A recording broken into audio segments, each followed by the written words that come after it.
हाल ही में भारत सरकार की तरफ से भारत के ट्रेड डेफिसिट यानी कि व्यापार घाटे के डेटा को जारी किया गया, जो डेटा ये बताता है कि अक्टूबर 2025 में भारत का व्यापार घाटा जो है वो अपने सबसे रिकॉर्ड स्तर पर पहुंच गया है, जिसके पीछे बहुत सारे कारण जो हैं जिम्मेदार हैं, जिनमें आज इस वीडियो में हम मुख्यतः दो कारणों पर बात करने वाले हैं जो कि इसमें सबसे इंपॉर्टेंट भूमिका अदा कर रहे हैं। तो मेरा नाम है अक्षय और आपका स्वागत है दृश्य IAS चैनल की इस नई वीडियो में, जिस वीडियो में हम बात करने वाले हैं भारत के व्यापार घाटे के बारे में और व्यापार घाटे के पीछे का रीजन क्या रहा है। तो चलिए वीडियो की शुरुआत करते हैं और सबसे पहले यहां पर हम अपनी खबर देखते हैं। खबर अगर आप देखें, खबर हमारी बहुत सिंपल सी है। खबर हमें बताती है कि अक्टूबर महीने में भारत का जो व्यापार घाटा है वो अब तक के सबसे उच्च स्तर पर पहुंच गया है। भारत के व्यापार घाटे का डेटा अगर आप उठा करके देखेंगे तो अक्टूबर महीने में भारत का जो व्यापार घाटा था वो 21.8 बिलियन डॉलर के आसपास था, जबकि पिछले वर्ष अगर आप देखें इसी अवधि में भारत का जो घाटा था वो 9.05 बिलियन के आसपास था, जो कि आप कह सकते हैं कि लगभग आपका 2.5 या 2.2% के 2.2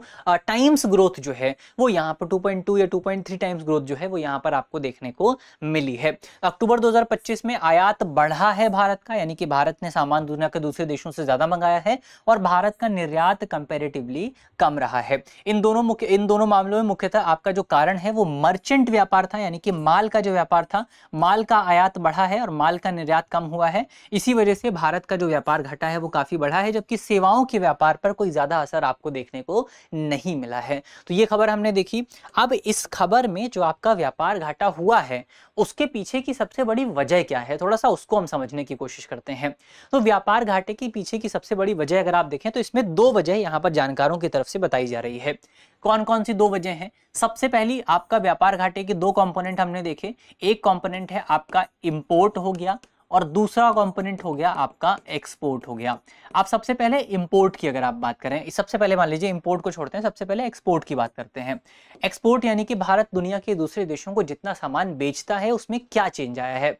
आपको याद होगा कि अमेरिका की तरफ से भारत पर 50% का अतिरिक्त टैरिफ जो है वो लगाया गया था। भारत पर 100% का टैरिफ है। बहुत सारे सेक्टर ऐसे हैं जहां पर 100 से ज्यादा % का टैरिफ आपको देखने को मिलेगा। तो जाहिर तौर पर भारत पर जब इतना ज्यादा टैरिफ लगाया जाएगा तो आपको ये भी पता होगा कि भारत जो है वो अमेरिका जो है वो भारत के सबसे बड़े ट्रेड पार्टनर्स में से एक है। तो जाहिर तौर पर जब अमेरिका भारत पर इतना ज्यादा टैरिफ लगाएगा तो उसकी वजह से भारत का जो एक्सपोर्ट है उसमें आपको गिरावट देखने को मिलेगी ही, और अक्टूबर महीने में यही हुआ है। अक्टूबर महीने में भारत का जो आपका एक्सपोर्ट है वो अमेरिका के टैरिफ की वजह से काफी ज्यादा गिरा है। तो एक तो ये इंपॉर्टेंट पॉइंट आपको याद रखना है। दूसरा, इंपोर्ट की बात करते हैं। इंपोर्ट में, एक्सपोर्ट में तो आपकी क्या हुई है, गिरावट आई है। इंपोर्ट में आपको एक्सपोनेंशियल ग्रोथ देखने को मिला है, एक्सपोर्ट काफी बढ़ गया है। एक्सपोर्ट बढ़ने की वजह अगर आप देखें, अक्टूबर महीने के डेटा की हम बात कर रहे हैं और अक्टूबर महीना जो है वो भारत में फेस्टिवल सीजन होता है। अक्टूबर महीना क्या है, भारत में फेस्टिवल सीजन होता है, जिसमें दो मुख्य जो आपको फेस्टिवल भारत में देखने को मिलते हैं। एक है इसमें आपका दीपावली और दूसरा है आपका धनतेरस। दोनों ही त्योहारों में क्या होता है, दोनों ही त्योहारों में आपका सबसे ज्यादा गोल्ड खरीदा जाता है। सबसे ज्यादा गोल्ड प्लस सिल्वर की खरीदारी आपको देखने को मिलती है।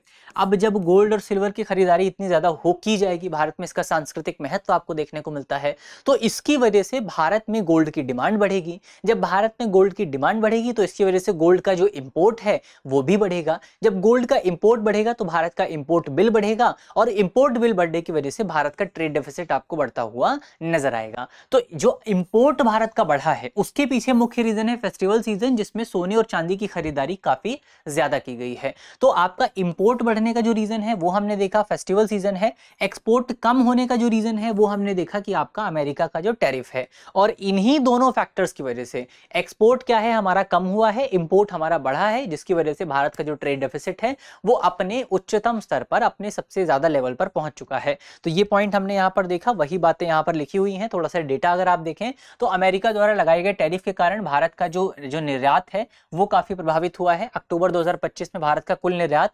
0.7% घट करके 72.9 बिलियन डॉलर के आसपास पहुंच चुका है, यानी कि इसमें आपको गिरावट देखने को मिली है।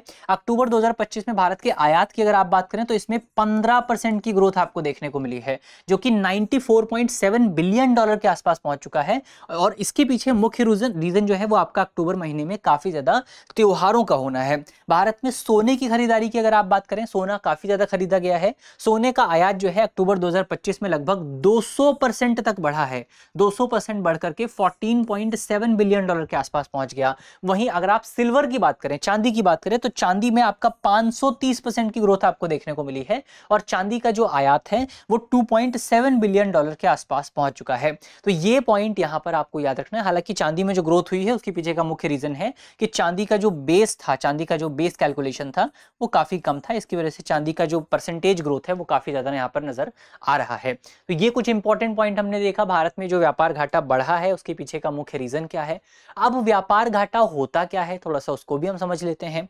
व्यापार घाटा अगर आप देखें तो यहां पर आपका जो जो ट्रेड डेफिसिट होता है हमने देखा उसमें, या अगर आप देखें ट्रेड बैलेंस जो होता है या बैलेंस ऑफ पेमेंट की अगर आप बात करें, या ट्रेड डेफिसिट, इसको ट्रेड बैलेंस ही कर लीजिए। इसमें आपको दो कंपोनेंट देखने को मिलते हैं। इसमें पहला कंपोनेंट है आपका इंपोर्ट और दूसरा कंपोनेंट है आपका एक्सपोर्ट। इंपोर्ट और एक्सपोर्ट दो कंपोनेंट आपको देखने को मिलते हैं।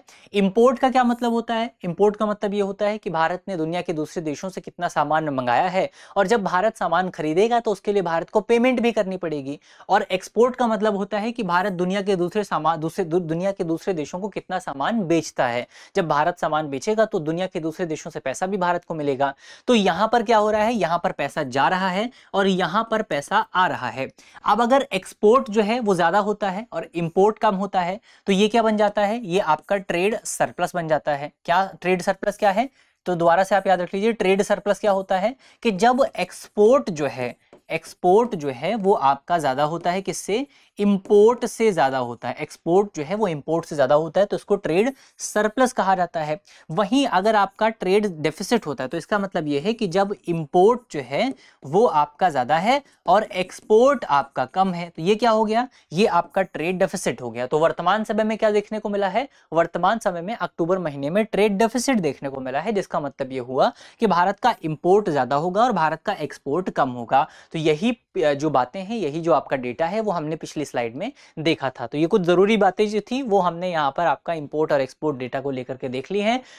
इसी के साथ अपनी वीडियो को करते हैं समाप्त। आपको कमेंट बॉक्स में जल्दी से बताना है कि ये तो भारत का ट्रेड डेफिसिट हुआ। इसके अलावा अगर आप देखें, भारत में आपको पता है कि दो तरीके के अकाउंट आपको देखने को मिलते हैं, कैपिटल अकाउंट है और एक करंट अकाउंट है। जो आपका एफडीआई है यानी कि फॉरेन डायरेक्ट इन्वेस्टमेंट है, वो इनमें से कौन से अकाउंट में शामिल किया जाता है, ये जल्दी से आपको कमेंट बॉक्स में बताना है। तो इसी नोट के साथ करते हैं आज की अपनी वीडियो को समाप्त। मुझे उम्मीद है कि वीडियो आपको पसंद आई होगी। वीडियो अगर आपको अच्छी लगी है तो वीडियो को लाइक कीजिएगा, वीडियो को शेयर कीजिएगा अपने दोस्तों के साथ, अपने साथियों के साथ। मिलते हैं आपसे अगले वीडियो में, तब तक के लिए अपना ख्याल रखिए, ध्यान रखिए, पढ़ते रहिए। धन्यवाद। अब एग्जाम की तैयारी को और बेहतर करने के लिए हमारे चैनल को लाइक, शेयर और सब्सक्राइब करना ना भूलें।